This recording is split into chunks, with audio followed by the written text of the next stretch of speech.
सरकार ने 13 जनवरी को नए रूल्स नोटिफाई किए। नए यूजीसी रूल्स का जो क्रिटिसिज्म किया जा रहा है, मीडिया कुछ समय से इन रूल्स के खिलाफ होने वाले प्रोटेस्ट की खबरों से भरा पड़ा है। तो इन नए रूल्स में क्या नया है? लश्कर भी तुम्हारा, सरदार तुम्हारा, तुम झूठ को सच लिख दो, अखबार तुम्हारा।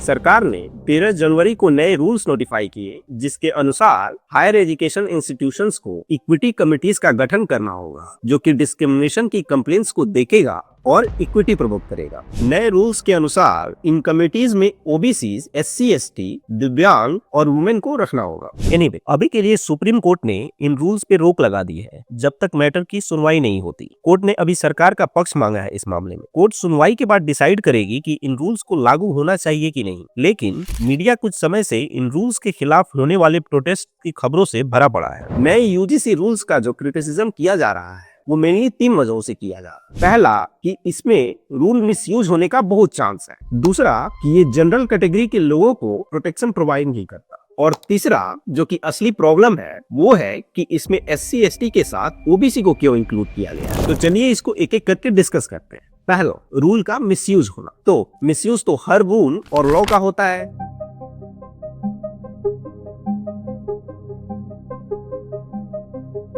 क्या रेप लॉ का मिसयूज नहीं होता? क्या इसके लिए रेप लॉ हटा देना चाहिए? और इसीलिए तो कोर्ट बने हैं कि केसों की सही जांच हो सके और जो दोषी हो उन्हीं को सजा मिले। और अगर आप बाकी केस का एक्विटल रेट देखें तो आपको लगेगा कि नया कोई केस लॉज ही नहीं होना चाहिए किसी भी ऑकरेंस में। और नया ही क्यों, जो लॉ है उनको भी खत्म कर दो। तो इन नए रूल्स में क्या नया है? और कमेटी यही देखने के लिए तो है, और क्या पर्पस है इसका? बिसाइड्स, अगर आप फिर भी सेटिस्फाइड नहीं है तो कोर्ट तो है ही ना।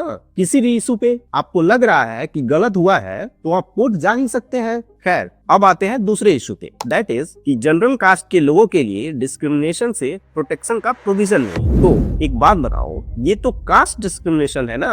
और डिस्क्रिमिनेट कौन होता है? जो पिछड़ा है, कमजोर है। कैसे आप कैजुअली बोलते हैं जैसी बात करते हो या किसी को गाली देते हो? अबे वो हमारे अंदर ये जातिवाद इतना गहरा है कि हमें लगता भी नहीं इसमें कुछ गलत है। इसलिए उनको लॉ ने प्रोटेक्शन दिया कि लोगों के अंदर डर बने, क्योंकि वो खुद से आपका मुंह तोड़ने की सिचुएशन में नहीं थे, पिछड़े थे, कमजोर थे। अब आप बताइए, जनरल कैटेगरी को किस कास्ट डिस्क्रिमिनेशन से प्रोटेक्शन चाहिए? आपने कब सुना किसी को बोलते हुए अबे वो राजपूत, पंडित कहीं का? इनफैक्ट राजपूत और पंडित कहलाना ऑनर माना जाता है। पंडित हूँ मैं, राजपूत की जवान है, ये अच्छी बात है। लेकिन कास्ट डिस्क्रिमिनेशन कहाँ है आपका? तो बताइए, प्रोटेक्शन किस चीज का चाहिए? डिस्क्रिमिनेशन करने का?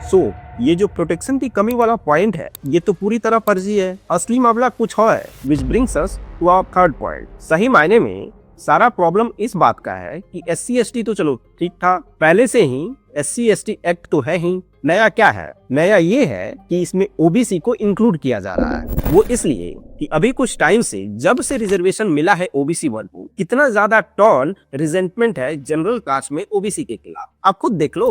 अब आप बोलोगे कि वो रिजर्वेशन लेंगे और आप बोल भी नहीं सकते, तो सोच के देखना एक बार। रिजर्वेशन दिया गया था उनको एम्पावर करने के लिए, रिप्रेजेंटेशन बढ़ाने के लिए।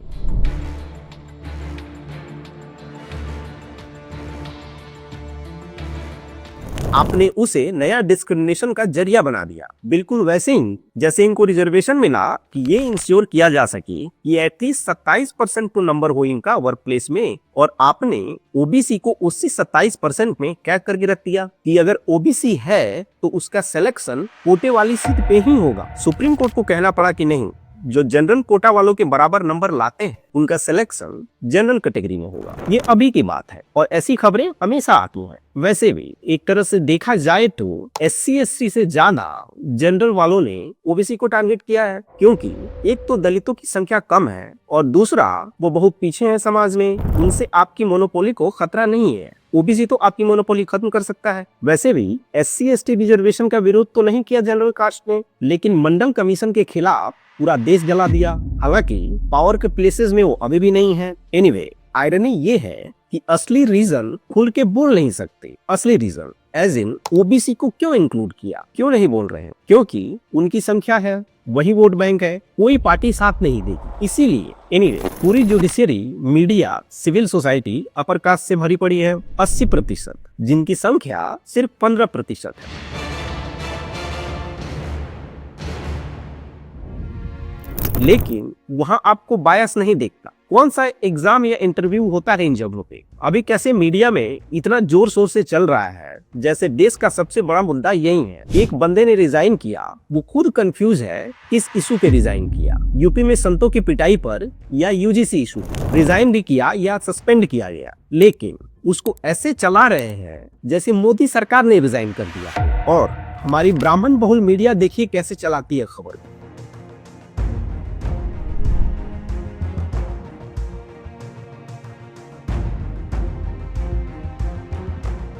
इसने इन भाई साहब यूजीसी प्रोटेस्ट का पोस्टर बॉय बना दिया। बाइट पे बाइट हो रही है, वहीं संतों वाला पार्ट कोई नहीं चला रहा।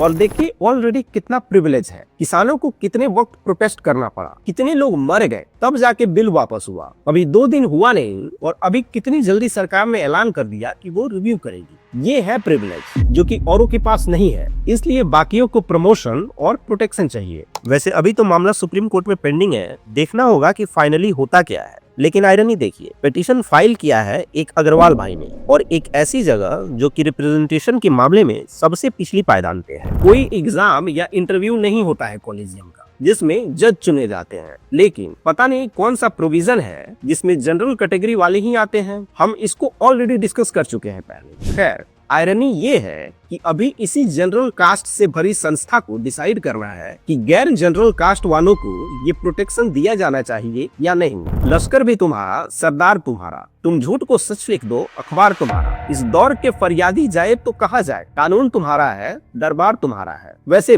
सही मायने में डर है किस बात का? अब आप उनको गाली नहीं दे पाएंगे इसका? बाकी तो जो है सो है। Thank you so much for your time. Hope I earn that privilege. Video अच्छी लगे तो चैनल को लाइक और सब्सक्राइब कर दीजिएगा।